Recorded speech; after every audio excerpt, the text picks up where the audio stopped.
There you go. Greetings from Toronto. So great to see you. How are you? I'm good. I'm in Los Angeles. Just doing my first series of Zoom press kit stuff, which has been interesting. I'm sure. Well, listen, talk about interesting. Did you need real major therapy after doing this role? In a certain way, I think the role was therapy. It kind of allowed me to realize that I do feel frustrated about how technology has got its grips, all over me, how I am kind of enslaved by all the gadgets that I love so much. Yeah. And I am really frustrated about what's happening to the environment. I am powerless. Let me go and pretend I can do something about it. Let me go vent, Well, thank so God. that was some therapy. Yeah, but thank God you only live vicariously by I didn't go so method that I was sending anything to people. But thank God, Sharlto, because otherwise, we would be talking about something. But I gotta commend you because, man, I just spoke to Tony and I said, 100% he had to have been method to play this role. There's no other way that you could have done it without really getting into this guy's head. I mean, how did you handle this? Seriously. Yeah, I mean, it was interesting because I didn't say, listen, I have to be Ted the whole time or anything, but the crew was sort of really into it. They started calling me Ted right from the beginning. They just did that and I just went with it. But I'm not an actor who specifically needs that. Yeah. I found, there was so much research available. There was so much material available. Right. That our researchers just kept finding, 10,000 pages or so of his own thoughts, and he would psychoanalyze himself and the people around him and his situation. He was very eloquent. He's a very brutally honest man. Yeah. Just painfully honest about certain things at times. And so there was so much material to sort of draw from, and just listening to him speak when I heard his voice and how different that was from any other version that I'd seen, right, portrayed in the media before. I was like, this guy's not how he's being portrayed. Like, he's way more complex. He's energetic. When you listen to his prison interview, he sounds like the guy that you could sit down and have a coffee with and would be interesting to talk to. Right. Not someone that's going to creep you out in any way or anything like that. So he had so many different facets, but then he would be very uncomfortable with people in different settings. So I would say I just approached it as honestly as I could. I try to find parallels between his life and my life, in terms of being somebody who was brought up very anti-violence, but intellectually seeing that society is living with this violent underbelly or threat of violence, which is what the police do, which is what the army does. Right. Like, we're not evolved beyond violence as much as we like to pretend that we are.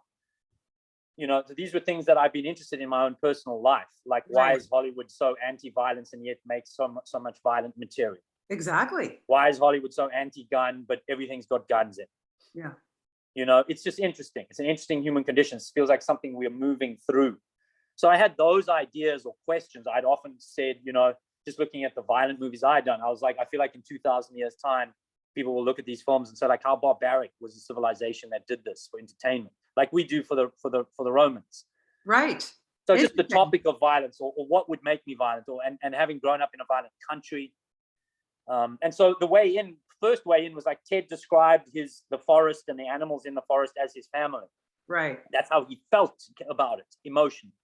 And I could kill for my family very quickly and easily. Most people could. Somebody comes and invades your house or something, most people would feel comfortable, like, for sure. It's a very instinctive thing. So he starts from that place. He starts from the anger at, like, the trees getting chopped down and no place for the animals, and a road through one of his favorite pieces of land, and goes and says a prayer to the spirit of the spring that he'll take revenge.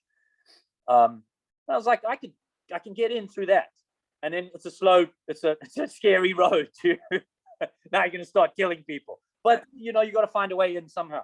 Yeah, well, you sure did, my friend, because honestly, there were certain scenes I was watching it. I did double takes. I went, this is him. Like, honestly, you did such a phenomenal job. What was more useful to you, Sharlto, the writings, like his diaries, or speaking to the people who knew him or, had communications with him or whatever? Because some of them are actually in the film too. That's right. We used a bunch of people that knew him and had, meetings with him or encounters with him, including his sort of real only friend in Lincoln, which is Sherry the librarian. Yeah. I would say the writings were definitely the most informative because they really were what was going on inside his mind. And I think many times the people that encountered him, they didn't get to know him well enough to know what was going on inside his mind. So they got a very one-dimensional view of him.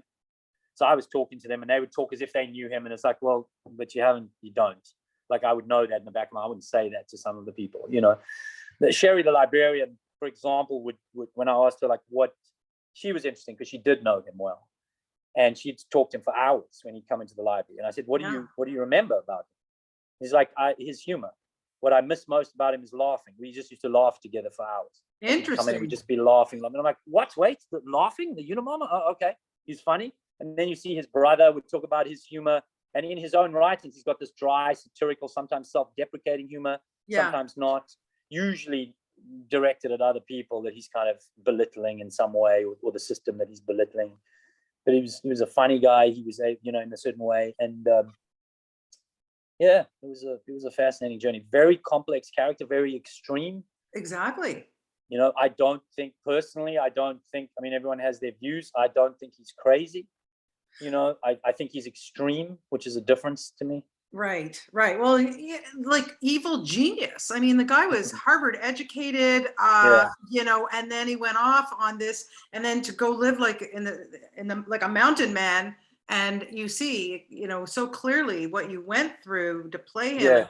I don't know how a role like, look, you've done some great roles. Like I've interviewed you ever since day one, since District 9, Elysium, like all these films and things that you've done.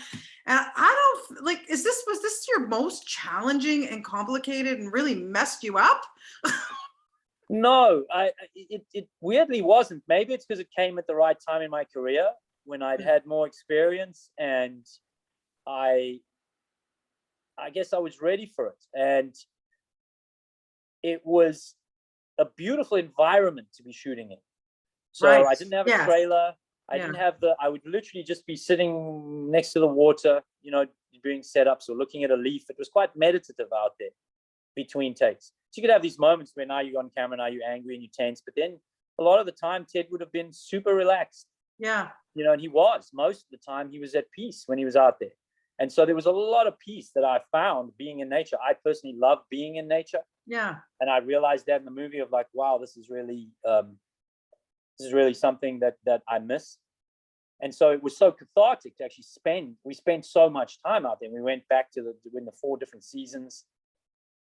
So it wasn't a very stressful experience. The worst was like dealing with cold, where it was really freezing at times. And that was the hardest. You committed a full year. Like, did you shoot other stuff in between, or was it just you just gave this year to this film? Yeah, and what would live with me, interestingly, what would live with me was not. Well, what would live with me was the issues now, which I still notice more having done the movie. Is just that I really feel enslaved by my tech. I can't get around the fact I've got a little daughter and I'm watching how she's influenced by what she sees on the TV, and her personality is being modeled by that, and what she thinks is being modeled by that. And, I can't get around his arguments, and then what's happening to the environment. Yeah. And then a movie comes out, which I enjoyed, like Don't Look Up comes out, and I'm kind of enjoying it. And then I'm like, well, this is what he was talking about. It's like, you've now made a movie where it's like, well, we're all idiots. We're going to die. We sort of deserve it. And everyone's like, yeah, that was a great movie. It's like a huge movie, like hundreds of millions of people are watching it. And it's like, that's what he was saying in 1970s, like, you idiots, do something. So true. Because you're going to go down. You're going to burn as a society. It's so true. That movie. There's a lot of positives in what he said. Yeah. He just used his genius for evil. That's, like. Yeah.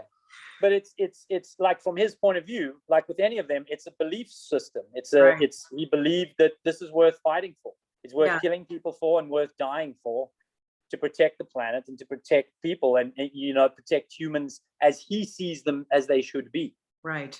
And that's fascinating. So fascinating. Okay, before we wrap, I have a couple other things I gotta get at here. Go. So I'm watching some screeners that I got just recently for Russian Doll season 2. There you are. Oh my goodness. Tell me a little bit about work, because I just find the concept of this show brilliant, and working with Natasha, and she's everywhere, not just starring in it. I mean, tell me a little bit about, getting involved with the series. That's fantastic. She's amazing. I mean, I wanted to do it just because it's so creative and different. Yeah. And then the second season, which they haven't revealed what it is yet, right? You guys are keeping this quiet. You watch it, but you're not. There's a little bit of they've said, we know a little bit about this alternate universe. Basically, that's all we can probably say. I don't know what I'm allowed to say, but okay. but probably nothing. But Natasha was just a real force of nature, man, and she really is. She's the genius in that show. I mean, her vision to what she wanted the characters to look like, what she wanted the decor to look like, she has a very specific, her as a director, I mean, we're still in touch all the time. We got up a good friendship after doing it. And I keep saying to her, just put me in a movie that you direct. I just want to see you direct a movie. Wow.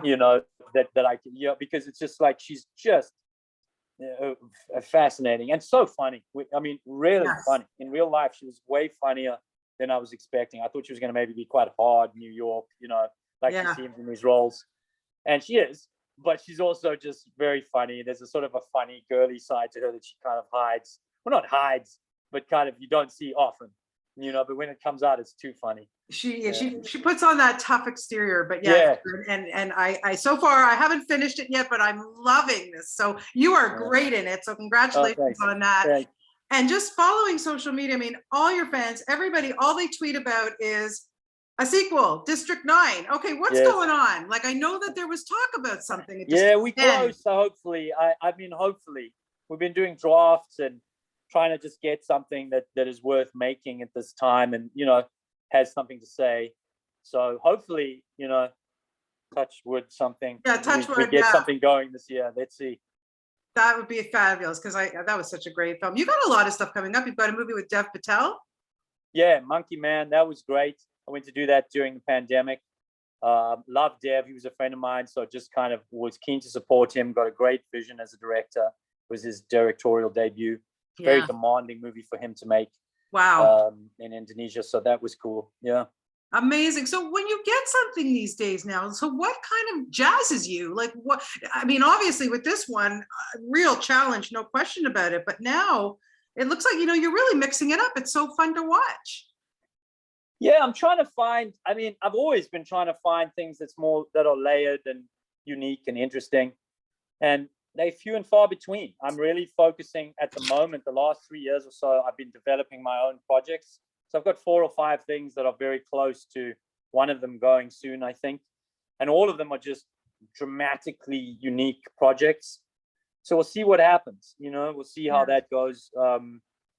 But yeah, just looking always on the lookout for anything that can give me some range.